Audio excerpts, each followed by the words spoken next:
the capital Edinburgh to meet Mr Salmond for the latest leg of his referendum road trip. We've arrived in Edinburgh, the ancient capital of Scotland, perhaps soon to be the capital of a new independent state. And we've been talking to the man who's made that a real possibility, Scotland's First Minister, Alex Salmond. First Minister, has the Yes campaign been ahead in any of the opinion polls? No, I've been close in quite a few. But you've not been ahead yet? Yeah, but you don't need to be ahead now. You don't want your horse ahead in the home bend. You want ahead at the finishing post. The finishing post is 18th September, and that's our target. But how are you going to turn it around? Is one way a debate, and are you about to have that debate that people have been waiting for? Well, I think debates are a good idea. I want to debate with the Prime Minister, of course, as we should do, because our names are on the Edinburgh Agreement, Prime Minister to First Minister. It's a debate which overwhelmingly the people of Scotland want to see. But I've given him a deadline of the Commonwealth Games. If he doesn't debate by the start of the Commonwealth Games, then I'll debate with his substitute, Alistair Darling or whoever. Whether that'll happen, well, my view is that Alistair will have the heebie-jeebies now, because it's all very well saying he'd do something in theory. When it comes down to the practice, then, well, we'll see what happens. Do you consider yourself at all British?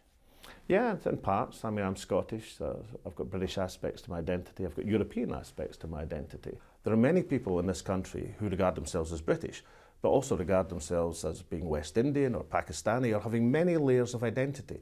So, and in an independent Scotland, you could, for instance, you regard yourself as Scottish and still a bit British? Would it be fair to say that? Yes, absolutely. Why not?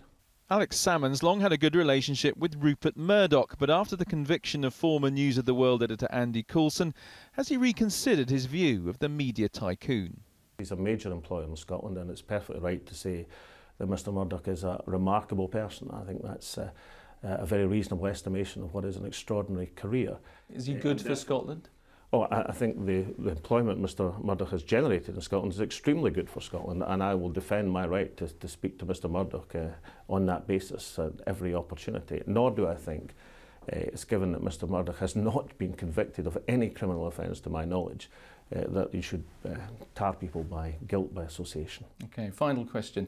When I interviewed you a year ago, I asked if you were, I know you like the horses and a little bit of a flutter, if you were ready to bet your house on Scotland voting yes. At the time, you said yes. Do you still feel like that? No, I said I was betting my life on it, and that's true, I am. I mean, that's, you know, I've devoted a huge amount of time and effort, rightly so, as people do in politics, because I believe in something absolutely passionately. So in many senses, certainly in my political life, I've got that in Scotland becoming independent. Edinburgh, like the rest of Scotland, is waiting to see if he wins that bet.